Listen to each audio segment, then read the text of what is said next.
I couldn't move. The doctors said it would take weeks before I could even sit up on my own. My back surgery had gone well, but recovery was slow, painful, isolating. That's when I got the email. Subject line, "Let's talk when you're better." Inside was a single sentence. "I've decided to sell the farm. It's already done." Just like that, 12 years of marriage and the land my parents left me were gone. I lay in that hospital bed, staring at the ceiling, while my life was being dismantled acre by acre. But here's the thing she didn't know. I might have been down, but I wasn't out, and I've kept receipts. The farm had been in my family for 3 generations. My grandfather broke the first ground after the war. My father built the red barn that still stood today, leaning a little from the snowstorms, but holding strong, just like he used to. When I married Lena in 2011, we moved in 2 weeks after the wedding. She loved it, or at least she said she did. The quiet, the space, the rhythm of the seasons. Back then, we dreamed about raising kids here, maybe turning the old guest house into a small Airbnb. We never got around to it. The injury happened last fall. I fell off the tractor while loading hay bales. Herniated disc, nerve damage. Surgery was the only option. I was laid up for weeks before the procedure. Lena drove me to appointments, made soup, fluffed my pillows. She seemed caring, tired, but kind. But now, looking back, I see it clearer. That's when she started taking calls in the laundry room. That's when she stopped sleeping in our bed, said it was because of my snoring. That's when she started wearing perfume again, the kind she used to save for date nights. I brushed it all off. I was in pain, drugged up half the time, too focused on getting better to dig deeper. She told me she was talking to a real estate agent just to see what it's worth. I told her, "We're not selling. Not ever." She smiled, kissed my forehead, and said, "Of course not." Then the surgery came. I was taken to a hospital in Calgary, too far for her to visit every day. She came the first weekend, brought me a pie and a blanket. After that, it was just text messages, short ones. "Hope you're resting. Farm's good. Don't stress." What she didn't say said everything. While I was learning how to walk again, she was meeting with buyers. While I was trying to heal, she was transferring the deed. But the thing about farmers, we know how to keep records. And I'd filed every land document, tax receipt, and boundary map in a waterproof box behind the tool shed. She might have sold the land, but she didn't know I kept the keys to the truth. When I was finally discharged from the hospital, I couldn't go straight home. I was still in rehab, staying at my cousin Ray's place, just outside Lethbridge. He was a quiet guy, former RCMP, kept to himself. But when he picked me up from the hospital and saw the look on my face, he didn't ask questions, just loaded my bag into the truck and said, "You'll stay with us till you're steady." I hadn't told him what Lena had done. Not yet. The pain meds made everything a blur, but my mind was clear enough to check one thing: the land title, registry. Alberta has a public land title search, and I knew exactly where to look. Took me 20 minutes. There it was, transferred. My name was gone, replaced by the name of a company I'd never heard of. K&R Holdings Inc. I stared at the screen, breathing hard. She actually did it. Sold the farm. Not to a person, not even to a family, but to some shell corporation. I called the county office next, told them I needed copies of the transfer paperwork. The clerk was polite. Sure, Mr. Boyd. You're still the listed contact until the database refreshes. She emailed me the PDF. I opened it on Ray's laptop. My signature was on the seller's line. Full name, exact handwriting, neat and tidy. There was just one problem. It wasn't my signature. Close, but not quite. The loop in the Y was off. The slant leaned wrong. The flourish at the end, missing. I knew because I used to forge my dad's signature to skip chores as a teenager, and I was damn good at spotting fakes. That night, I told Ray everything. He didn't say much, just poured us each a whiskey and opened his old laptop. K&R Holdings, he muttered, typing.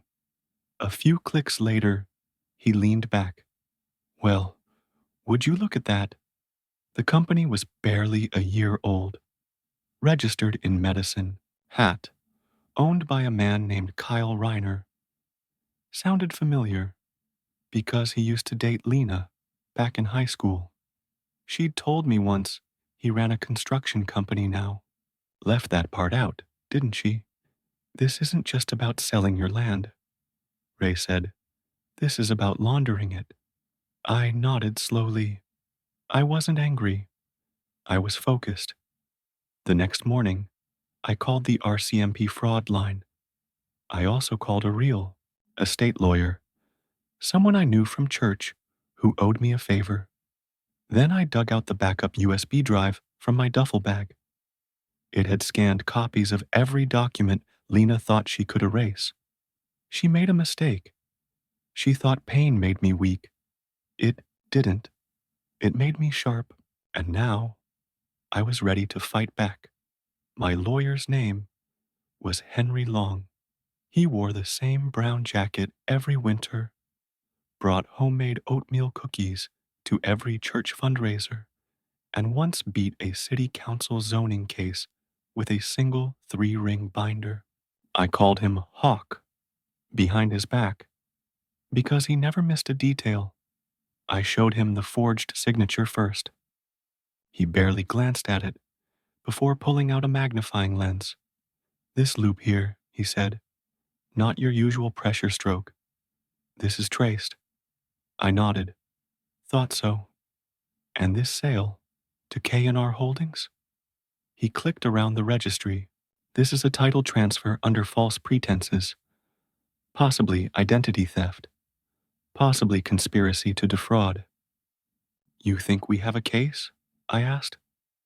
I think we have more than a case, he said. We might have a pattern. That's when I told him about Kyle Reiner, the ex, the sudden reappearance, the company in his name that now owned my family, farm. Henry leaned back and started making a list. If she forged your name, that's criminal. If Reiner knew, that's conspiracy. If they've done this to anyone else, that's organized fraud. I told him I'd already called the RCMP fraud division. He smiled. Good. Let's give them something to sink their teeth into. Over the next 2 weeks, I did what I do best. I watched. I gathered. I waited. Lena didn't know I was staying with Ray. She probably thought I was still in rehab, out of it, vulnerable. But I had eyes on the farm, security cameras, still active, still cloud connected. And one day, I saw him, Kyle, walking the fence line, talking on his phone, pointing at things. At my barn, my father's workbench, the old grain silo. I recorded everything, zoomed in, captured audio, uploaded it to a shared drive for Henry. A few days later, a for sale sign showed up on the edge of the property. White letters, red border, listed under a different name, but Henry tracked the realtor to a firm in Calgary that had worked with Reiner's company before. This wasn't just a dirty sale.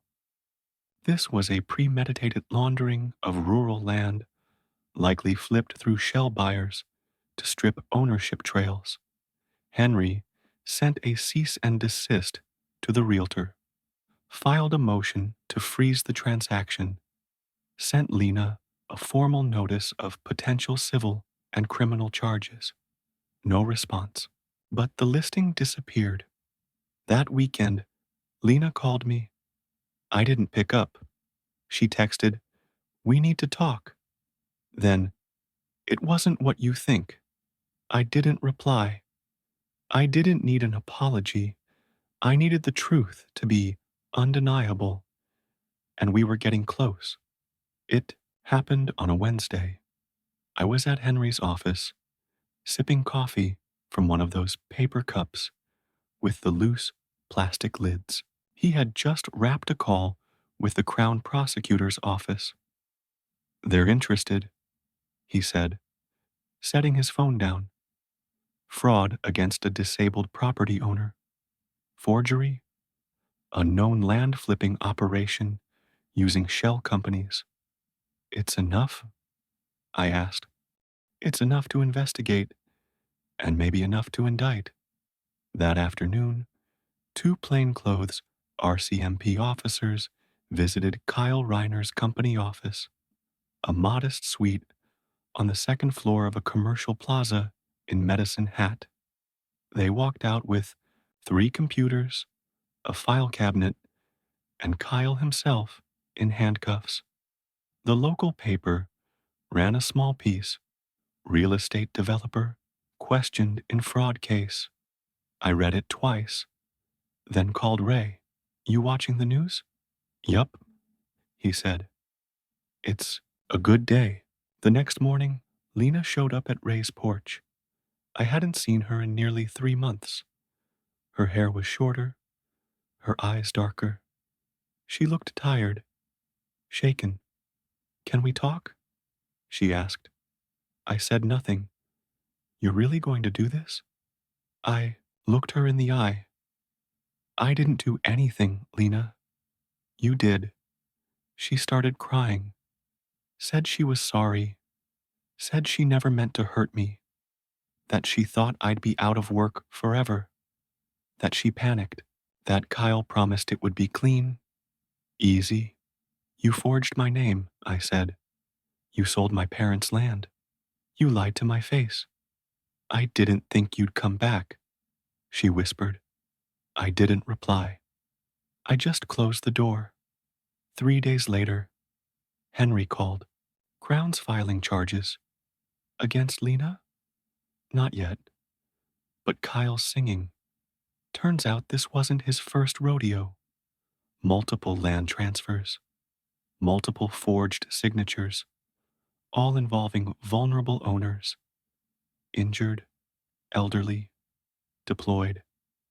He had a system. And Lena? She was part of it. "She's saying she didn't know," Henry said, "that she thought the paperwork was legit. But we've got camera footage of Kyle and her going over documents in your kitchen. That footage came from my backup security system. The one she didn't know, still uploaded to the cloud. I had months of data, conversations, signatures, laughter, evidence." A week later, Lena was served with notice. Formal charges pending, civil restitution demanded, property freeze extended. The woman who once brought me soup and kissed my forehead before surgery, now facing charges for defrauding her own husband. And me? I didn't feel happy. I didn't feel sad either. I felt clear, because the past was no longer a fog of maybes. It was evidence and truth was all I needed. The court process was faster than I expected, maybe because Kyle pled guilty to avoid a longer sentence. Maybe because the evidence was airtight.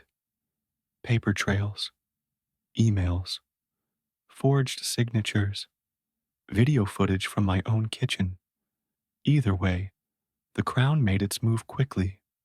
Kyle was sentenced to 6 years for fraud, forgery, and conspiracy to commit property crime.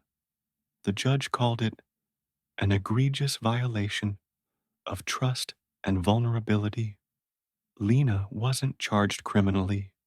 She claimed she'd been manipulated, lied to, said she believed Kyle when he told her I'd never recover. But the civil case? That was different. The judge ordered full restitution.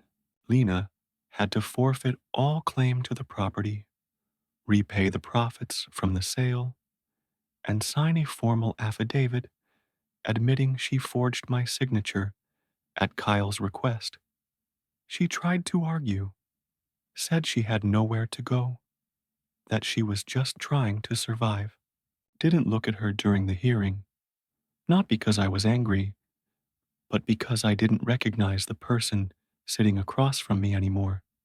This wasn't the woman who planted tomatoes with me every spring, who cried when we put down our old dog, who once said this farm made her feel like she finally belonged somewhere. That woman was gone, or maybe she was never real to begin with. Maybe I just wanted her to be. After the verdict, Henry patted my shoulder. You did everything right. I nodded. Still feels like I lost. You didn't lose, he said. You just didn't win the way you hoped. A few days later, Lena texted me. I signed the papers.